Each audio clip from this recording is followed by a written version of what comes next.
Here's chapter 14, Wish. Wishbone didn't like that collar one bit. He buckled like a bronco when I put it on him, flinging his head this way and that. Then he sat down and dug his feet in like a mule when I pulled on a rope to get him out of the trap.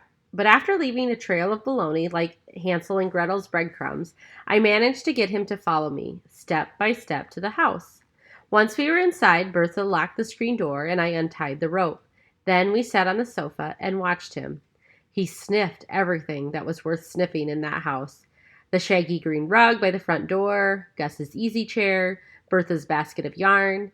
Then he made his way cautiously through the rest of the house, inspecting the coat rack by the back door, licking crumbs off the linoleum floor under the kitchen table. When he spied one of the cats up on the windowsill, he let out a bark. The cat arched its back and hissed. I was relieved when Wishbone just walked away. Bertha had been worried that he was going to chase the cats, and I have to admit I had worried about that a little bit too. After a while, he got tired of sniffing and laid down next to the sofa and went to sleep. I tiptoed over and sat beside him, stroking his fur and whispering his name. I couldn't hardly believe I had my very own dog. When Gus got home that night, he seemed pleased as punch to see Wishbone sitting there in the kitchen while Bertha cooked chicken fried steak and black-eyed peas. "Well, don't that beat all," he said. I couldn't keep my hands off of Wishbone. I petted his head and stroked his ears and scratched his belly. "Isn't he something?" I said. Gus nodded. "He sure is."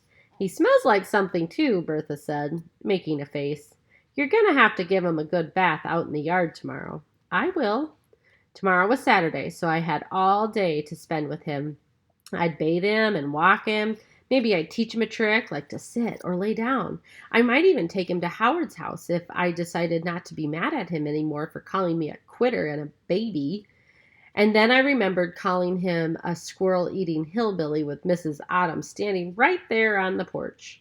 My stomach squeezed up and my face burned just thinking about that. I knew Howard wouldn't be mad because that was his way, but I bet Mrs. Autumn hated me now. I bet she wouldn't want me in her house messing up their goodness with my hateful words. That night I took Wishbone out on the porch with us. Every now and then he perked his ears up at the sound of a rabbit or something rustling down in the woods, but eventually he laid down and rested his chin right on top of my foot. He didn't even pay any mind to the cats strolling around him. "I think you got yourself a good one, Charlie," Gus said. I smiled down at Wishbone. "I bet he'll be as good as Skeeter," I said. Gus nodded. "I bet he will." "You know what I like best about dogs?" Bertha said. Gus and I waited. "They love you no matter what." Bertha smiled down at Wishbone. "Shoot, I know folks who are cranky or stuck up or bold-faced liars, and their dogs love 'em like they're saints or something. Know what I mean?" Gus nodded and said, "Yep." "I hate to admit it," Bertha went on, "but I bet half these cats of mine would run off and never look back if somebody came along with a can of sardines." I leaned down and ran my hand down Wishbone's side. His fur was soft and warm. He snored real soft while he slept. Then I gazed up at the starry sky and had a feeling I hadn't had in a long time. Thankful. I felt thankful that I had my very own dog who would love me no matter what. When I woke up the next morning, the first thing I did was look for Wishbone to make sure I hadn't just dreamed he was mine. Sure enough, there he was, curled up on the floor beside me. I put one of my pillows there for him, and he hadn't wasted 1 minute flopping down on it. I spent the morning bathing him and combing him and picking burrs out of his tail and ticks off of his ears. I know he didn't like it much, but he let me do it. When I was done, he looked so handsome and smelled so good that Bertha kept making a fuss over him and running back into the house to get him another chicken liver. He was so skinny you could count his ribs right through his fur. "We need to fatten him up," Bertha said. After lunch, I practiced walking him with a rope tied to his collar. At first, he made it clear that he didn't like it. He'd jerk his head this way and that, or sit down and refuse to budge, but I kept a plastic bag full of tiny pieces of cheese and bacon and stuff to lure him along, and after a while he was trotting right beside me, around the yard, through the garden, up the driveway, and back. I let him take a nap tied up in the shade of the big old oak tree on the steep slope by the back porch. Bertha brought a tablecloth outside and spread it on the ground next to him. Then the two of us had pimento cheese sandwiches and sweet tea for lunch. Bertha told me a story about some old man named Cooter who used to be the mayor of Colby. He carried a gun, she said, and if anybody parked in front of town hall where they weren't supposed to, he'd shoot their tires out. Really? Really. And his wife used to wash her underpants and hang them on the antenna of her car and then drive around town until they were dry. I wrinkled in my nose and said, "Ew." Bertha laughed. "I know. That big old underwear looked like a national flag of the land of big behinds flapping in the breeze like that." Me and Bertha had a good laugh over that. Every now and then Wishbone's feet jerked, and he let out a little yip while he slept. I wonder if he was dreaming about running free again, without a rope tied to him. I hoped not. I took a gulp of sweet tea and watched the honeybees flitting over the clover beside us. Clover. Maybe I could find a four-leaf clover. So while Bertha told me about how Cooter and his wife bought a gold mine in Nevada and moved away, I searched and searched. Sure enough, I found one, but I didn't pick it. If you pick it, it will bring you good luck. But if you leave it growing there, you can make a wish, which is exactly what I did. After lunch, I decided I wasn't mad at Howard anymore, so I tied Wishbone's rope leash to the handlebars of Lenny's bike and pedaled down the road to Autumn's. Wishbone seemed to love that, racing along beside me with his ears flapping and his tongue hanging out. When I got to Howard's, he and Dwight and Cotton were in the front yard playing some game that involved throwing tin cans and punching each other. "Hey, y'all," I called. "Look what I got." They raced over and gathered around Wishbone, stroking his back and patting his head. "Wow, Charlie," Howard said. "You did it." I couldn't stop myself from beaming at him. "I know," I said. "And isn't he great?" Howard scratched behind Wishbone's ears. "Looks like he's got some beagle in him," he says. "I like his ears." While the Autumn boys made a fuss over him, Wishbone sat there with his eyes closed and a doggy smile on his face. We played with him the whole afternoon. Cotton kept tossing popcorn for him to catch, and Dwight led him across the yard on a leash and got him to jump up onto an old cooler and sit. Howard even taught him to shake hands in no time flat. "He's smart," Howard said, and we all nodded in agreement.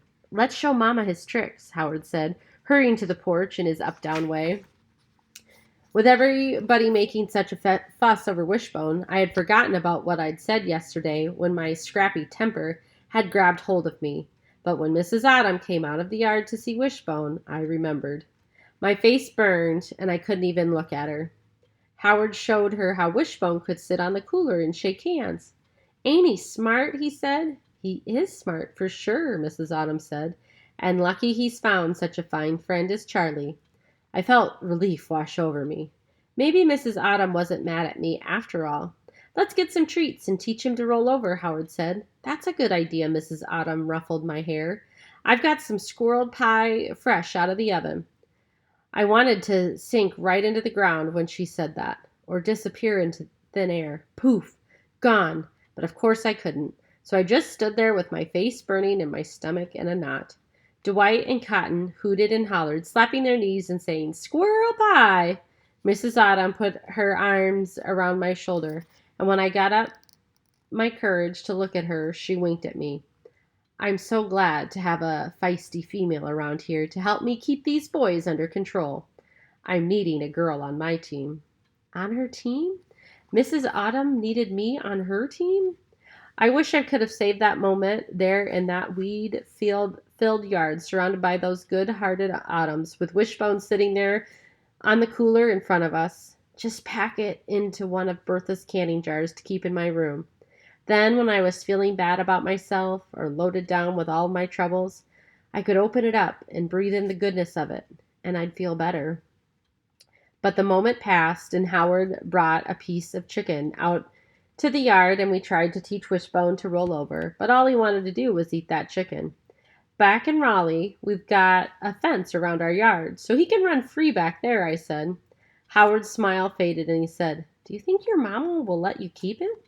Shoot, I wish he hadn't said that because it stirred my worries up, and I've been doing such a good job of keeping them locked in tight. The truth of the matter was, there was no telling what Mama would think about me showing up back there with Wishbone. But I managed to push that worry away and say, "Sure she will. She's going to love him." "When are you leaving?" Howard asked in a tiny, quivery voice. I shrugged. "I don't know," I said. "Soon, I bet." But I knew in my heart that Mama still didn't have her feet on the ground. I mean, I hadn't even gotten so much as a postcard or a phone call from her since I'd been in Colby. I knew she was still laying around in her bathrobe in the dark, drinking diet soda for supper and not thinking about me one bit. Howard got quiet after that, so I finally tied Wishbone to the bike and headed back to Gus and Bertha's. When I got there, Gus was sitting at the kitchen table while Bertha sliced green peppers from the garden and jabbered about that fancy new drugstore they were building out on Route 26. "Well, there they are," Gus said when he saw me and Wishbone, "a girl and her dog." Then he reached in his pocket and pulled out something that he held out to me in his palm. A little bone-shaped dog tail with Wishbone engraved on it. He turned it over and showed me it had a phone number on the other side. "Gus," Bertha squealed, "you are a prince." She kissed his cheek. "Ain't he a prince, Charlie?" I nodded. "Then I might be a king when you take a look at that," Gus said, nodding toward the coat rack by the back door. Hanging there with raincoats and cardigans was a red dog leash. "I figured he needed a real leash instead of that old rope," Gus said. Bertha kissed him again. "Now you are a king," she said. "Ain't he, Charlie?" I just couldn't get over Gus going and doing such a nice thing for me. "Yes, ma'am, I agree he is." Then Gus took Wishbone's collar off, attached the little tag to it, and put it back on. When I looked down at him with his collar on and his very own tag with his very own name, he seemed like he'd been mine forever. Like he belonged right here with me, not a stray anymore. And in the middle of that happy moment, I had a tiny seed of a thought that I had hurried to push out of my mind before it had time to grow. That thought was this: where in the world do I belong?